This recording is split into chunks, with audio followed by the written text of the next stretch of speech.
नमस्कार, जय हिंद।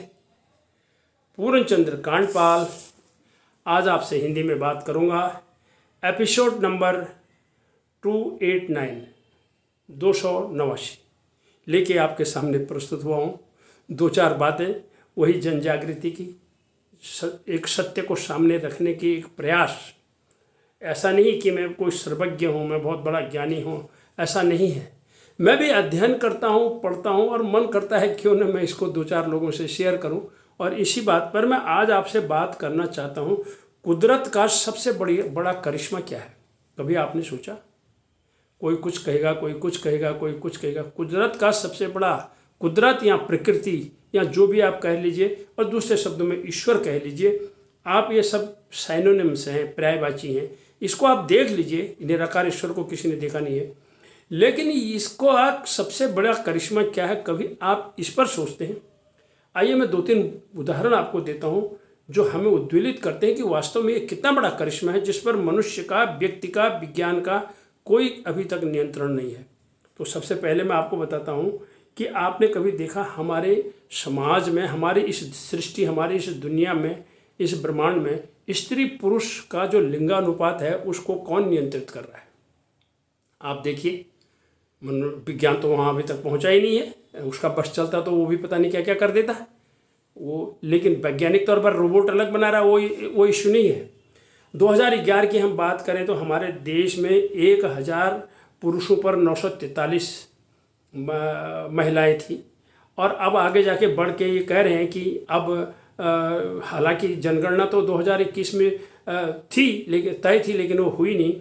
लेकिन आजकल ये छिटपुट खबरें आती हैं कि प्रति 1000 पुरुषों पर अब 1020 महिलाएं हो गई हैं। तो ऐसा थोड़ा सा बड़ा समाज का पता चला समाज को कि कन्या भ्रूण हत्या न हो और स्त्री को सम्मान मिले और बेटियों को बचाया जाए। अब मैं आपको आगे बताना चाहता हूँ कि कभी आपने ये सोचा ये कौन कर रहा है? ये लिंगानुपात को, ये इम्बैलेंस नहीं हो रहा है। बराबर स्त्री पुरुष अगर देखो, अगर ये इम्बैलेंस हो गया और नर ही नर पैदा हो गए, मादा मादा पैदा हो गए, तो सृष्टि आगे कैसे चलेगी? ये है बहुत बड़ा चमत्कार। इसको कहते हैं प्रकृति। अब दूसरा मैं आपको एक बात बताता हूँ। आप भोजन करते हैं, भोजन करके आपने चबाया, मुंह के अंदर गया, गले से नीचे गया, फूड पाइप कहते हैं, वो भोजन नली से नीचे जब गया, वो स्टोमक में, पेट में गया, वहाँ से उसको आगे कौन धका रहा है? जिन्होंने घराट देखा होगा, जिन्होंने चक्की देखी होगी, उसके अंदर दाने फिक्स कर दिए जाते हैं, वो गिरते रहते हैं, उतने हिसाब से चक्की चलती। लेकिन ये हमारी इस चक्की को कौन चला रहा अंदर? इसको कहते हैं पेरिस्टाल्टिस क्रिया, यानी भोजन ऑटोमेटिक अपने आप आगे को जा रहा है, धकाया जा रहा है, धकाते धकाते वो ग्राइंड होते जा रहा है पेट के अंदर। उसके बाद वो उसके अंदर जो है ठोस अलग हो रहा है, द्रव अलग हो रहा है, वो मूत्र उधर को चला जा रहा है, सॉलिड उधर को चला जा रहा है, फिर भूख लग रही है। इस करिश्मे को कौन कर रहा है? इसके अंदर हमने तो कुछ नहीं करा, एक मशीन ऑटोमेटिक काम अंदर कर रही। अब आ जाते हैं हृदय को। देखिए ना, इससे पहले हमारा मस्तिष्क तो नींद में आराम करता है, लेकिन हमारा हृदय जब से पैदा हुआ हूँ मैं, तब से हृदय चल रहा है। वो रुका नहीं। जिस दिन रुकेगा तो नमस्ते हो जाएगी, जयराम जी की हो जाएगी, उस दिन छुट्टी हो जाएगी, हम इस दुनिया से चले जाएंगे उस दिन। लेकिन हृदय चलते रहता है, उसकी वो गतिमान है, वो रुकता नहीं है। रात दिन किसी भी हालत में, कभी तेज कभी कम, वो अपना चलता रहता है। अब मनुष्य को एक और चीज़ में करिश्मा बोलता हूँ।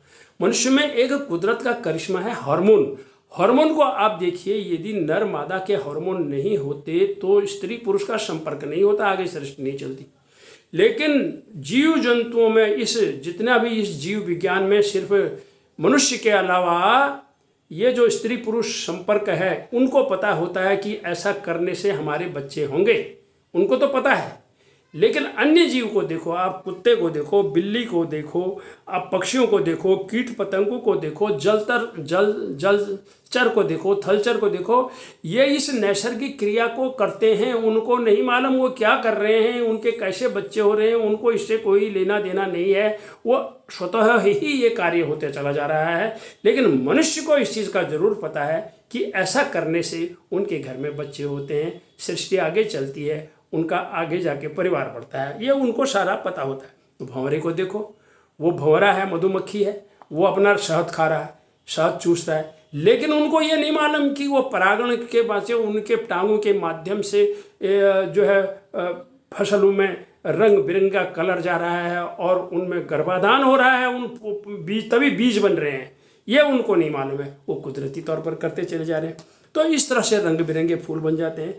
तो मैं आपको इतना ही ये कहना चाह रहा था इस लेख के माध्यम से कि मनुष्य को हमेशा इन चमत्कारों को याद करना चाहिए और इस कुदरत का शोषण भी उसने नहीं करना चाहिए, इस प्रकृति को समझना चाहिए और प्रकृति के चक्र में बाधा नहीं डालनी चाहिए। जैसे मैंने कहा, कन्या भ्रूण हत्या नहीं करनी चाहिए और उस निराकार ईश्वर को समझना चाहिए जिसे हम कुदरत भी कहते हैं।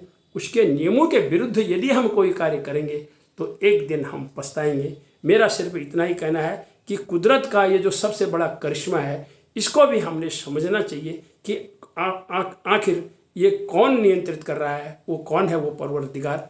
इस चीज़ को भी समझना चाहिए, जिसे आप कुदरत भी कह सकते हैं, प्रकृति भी कह सकते हैं और ईश्वर भी कह सकते हैं। इसको समझने की जरूरत है। धन्यवाद, नमस्कार।